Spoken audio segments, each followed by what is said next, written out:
I'm Herritage, Lieutenant JG. I was the officer in charge of this illustrious crew. I was privileged to be their officer in charge from March 1968 in country till we left March 23, 1969. We'd also been through boat training at Coronado together, and so I think it's a very important fact that here it is 43 years later, and except for the one unfortunate individual who was our gunner's mate who died circa 1982 from Agent Orange injuries, we're all still together. This is a map of the Mekong Delta. So starting in October '68, we were really working this area, which was all, it was hardcore VC at that point in time.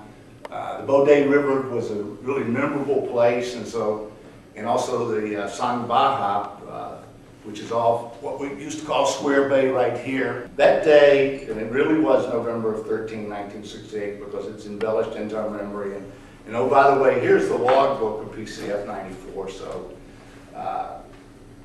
date-wise and stuff, we've got this down. So this was an operation up the Bodé, which frequently was interdiction to deny the use of the river to the VC. So we went in that day, and literally, because we've been in a couple of days before, literally overnight, the VC had constructed a barrier. Forget the exact name in Vietnamese, but they used them for fish nets. But this was a barrier of fairly significantly sized trees across the river that they had built overnight. So that gives you some idea of the manpower they had to place. So the three boat under an infamous swift boat sailor by the name of Mike Bernique went to the left, we went to the right. So we went up the river, and these guys had been pressing for some time, we need a VC flag, we need a VC flag. Well, at that time there were lots of VC flags on the banks, and they were there for a reason, because they had command detonated mines attached to them. You could literally see the wires on the flag. So we're not dumb enough to try to take a flag off the bank with a wire attached to it. So I said, okay, if you guys can shoot the flag off the bank, we'll take it. So we're up about midway up the Bodé, and now we're turning. All this takes place in about an hour, from entrance to on our way out. And so, turn around, we're heading out. Did the same thing that we went on the way in. Bernique went right, we went left, and literally that log barrier, as we zipping by, if you had a picture of a swift boat, I'm standing in the pilot house. I just remember a huge bang. Everything kind of goes poof. And what that was a B-40 rocket. Now these boats have got stanchions every 18 inches. So, and I actually saw out of the corner of my eye, I saw the guy pop up out of the foxhole, with a B-40.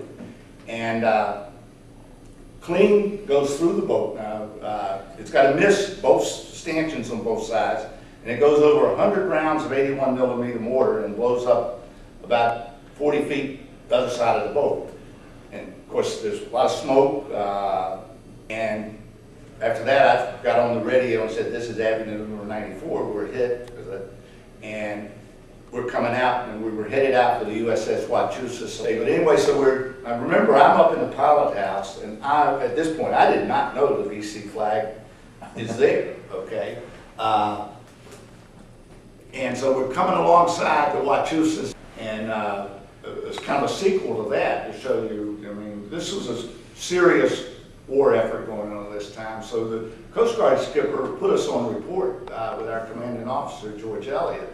And I honestly didn't know about that report until 40 years later, because he didn't do anything with it, because he knew this was a serious crew, and so he just squelched that. There was a little bit of antipathy between the Navy and the Coast Guard, because we were in the rivers, they were offshore, and so there's a little bit of that going on.